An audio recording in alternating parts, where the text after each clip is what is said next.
ہنسی ہے کسے قدر روزہ میرے سرکار بانسا کا۔ مولانا محمد جمال احمد صاحب کو کہ وہ آئیں اور اپنے خطاب سے ہم سامعین کے قلب کو منور و مجلہ فرمائے۔ آئیے حضرت کا استقبال نعرہ تکبیر اور نعرہ رسالت سے کریں۔ نعرہ تکبیر، نعرہ رسالت، ذکر شہدائے کربلا، ذکر شہدائے کربلا، علماء اہل سنت، علماء اہل سنت، نعرہ تکبیر، نعرہ رسالت۔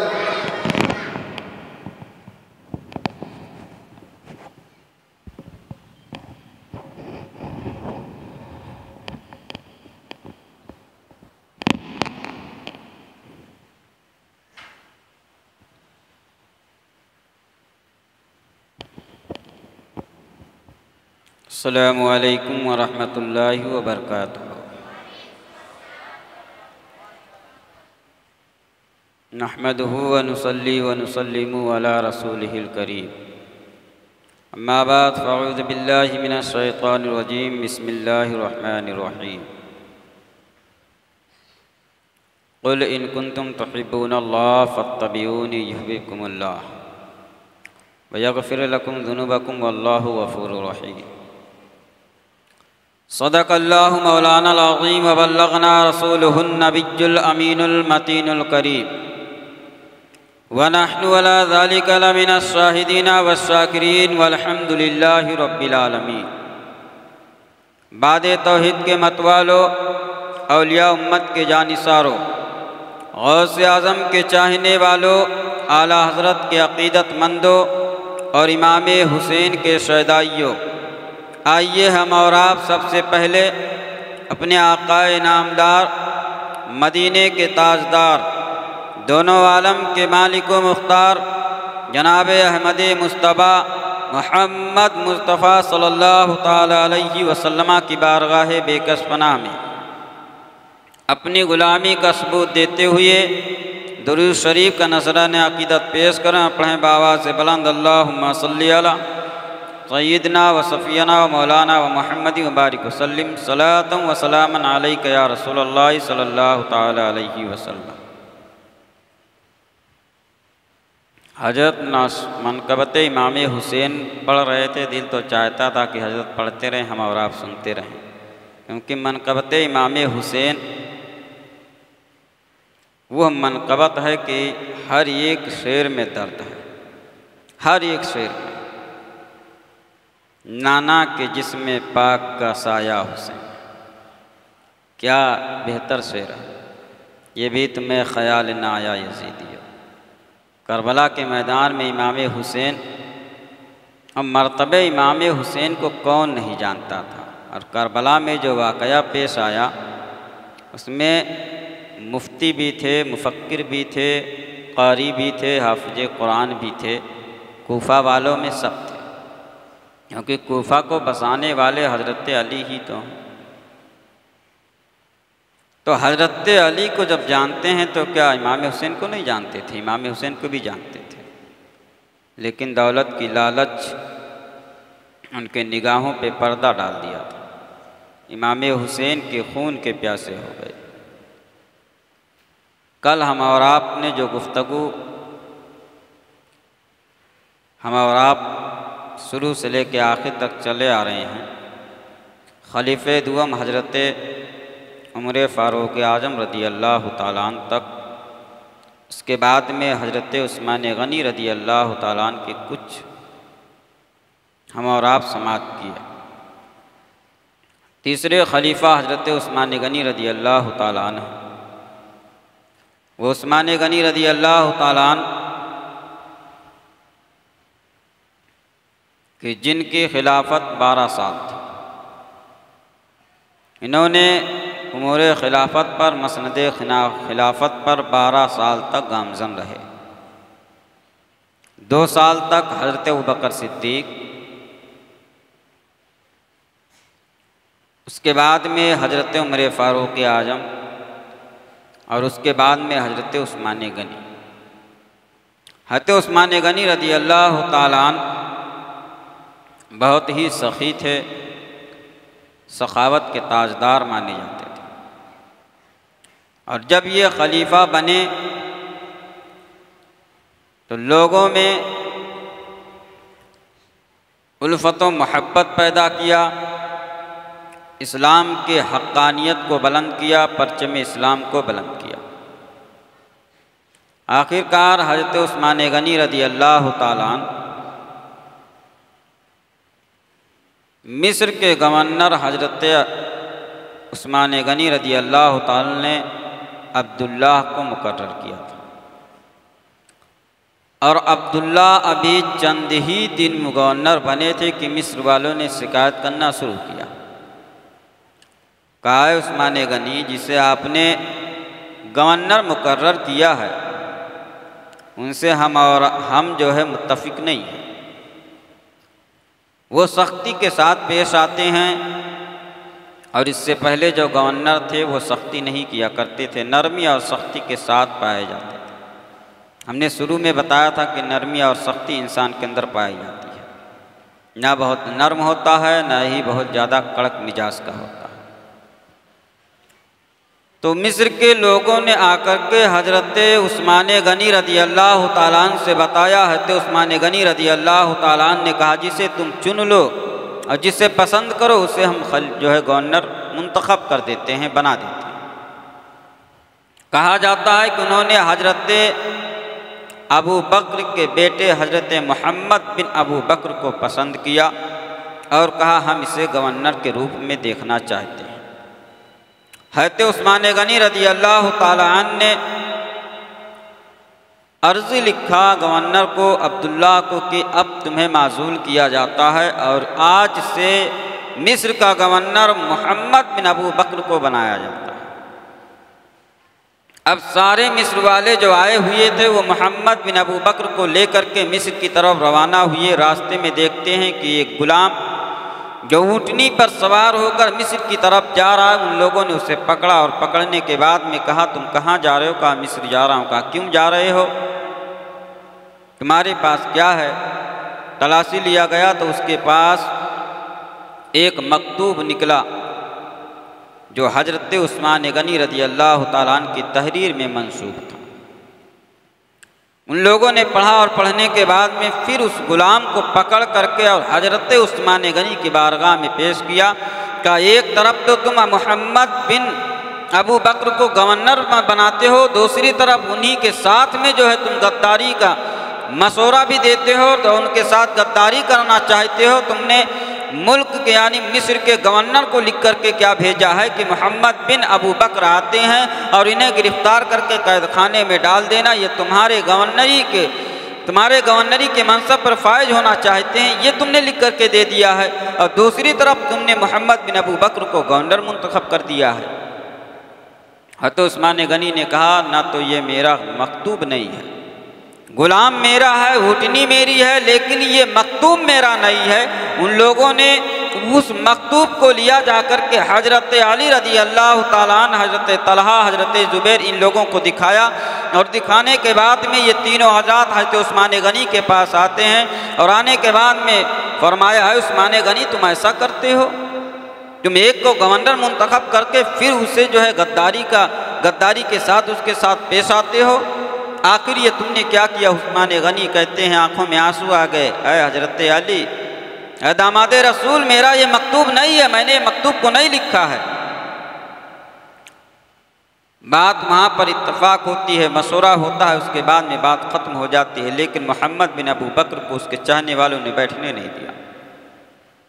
کہا حضرت عثمان غنی کے ساتھ میں بغاوت کیا جائے اور ان سے بدلہ لیا جائے۔ تمام بلوائیوں نے عثمان غنی رضی اللہ تعالیٰ عنہ کے اوپر بھڑک گئے۔ جب حضرت علی رضی اللہ تعالیٰ عنہ نے دیکھا کہ ان کے اندر نفرت کی آگ پھیل چکی ہے، امام حسین رضی اللہ تعالیٰ عنہ کو، حضرت امام حسن کو، حضرت طلحہ کے بیٹے کو ان کے دروازے پر منتخب کر دیا، پہرہ گیر کر دیا، اور کہا کہ تم لوگ ہل نہیں سکتے ہو کیونکہ عثمان غنی رضی اللہ تعالیٰ عنہ کی جان کو خطرہ ہے۔ حضرت عثمان غنی رضی اللہ تعالیٰ عنہ گھر کے اندر ہیں، ان کی بیوی حضرت نائلہ وہ بھی گھر کے اندر ہیں، اور